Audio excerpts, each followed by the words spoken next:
Welcome to Homespun Humor with the Austins. Hello, I'm Brenda, and today I'm going to tell you about my home in Florida. In the late summer of 1956, when I was 8 years old, my family moved into a small, beige, concrete block house located in the Florida Panhandle. The house was one of 5 pastel-colored houses which sat side by side like miniature plastic houses on a Monopoly board. The dirt road running in front of our house stretched exactly the length of the 5 houses, only one single block long. The dirt road was ironically named Shaw Avenue. Our house had no porch or sidewalk. Instead, it had 2 small concrete stoops without steps, which graced the entrance of the front and back doors. Lacking a carport or even a driveway, our car was simply parked in front of the house. This was of no consequence, as the tiny sandy yard was quite barren of any shrub, tree, or even a blade of grass. This was to be our home for the next 8 years.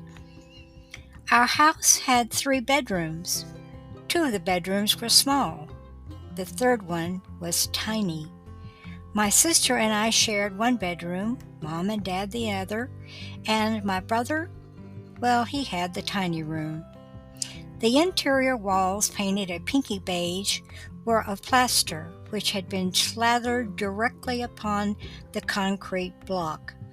Due to the high humidity, the plaster eventually mildewed around the leaky, jaloused windows and crumbled off, leaving ever-present little piles of gritty white dust on the floor.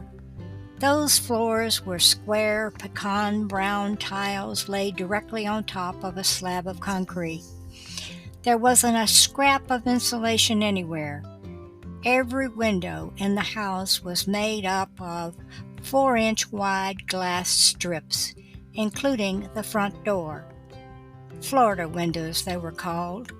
I called them a pane. There was one exception to these lovely jalousied windows, and that was the fashionable plate glass picture window in the living room. I spent many a day staring out of that large window, gazing upon the 4-lane highway just a few yards away. In northwest Florida, it was mostly hot and muggy nearly year-round. On a summer night, you couldn't catch much of a breeze coming in through the single window in each bedroom. No matter how wide you cranked open those slats of glass, not much cool air came drifting in. We didn't have central air conditioning. We didn't even have a window air conditioner. We just had a fan. One fan.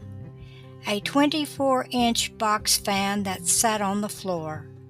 At night, the fan was placed in the doorway of our parents' room so it could draw the night air in through their window.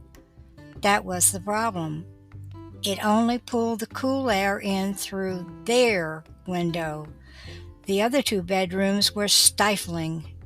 My sister and I slept in bunk beds. I had the top bunk near the hot ceiling. On unbearable nights, I would leave my musky-smelling, sweat-soaked bed to stretch out on the cool tile floor in front of the box fan. I grew up sleeping on the floor in front of that fan. I don't know why my dad didn't buy a small fan for each of our bedrooms. And since I didn't know any difference, it never occurred to me to ask for one. After all, what more could you expect when you lived in a little concrete blocked house on a dirt boulevard named Shaw Avenue? Thank you for listening. Join me next time for more homespun humor.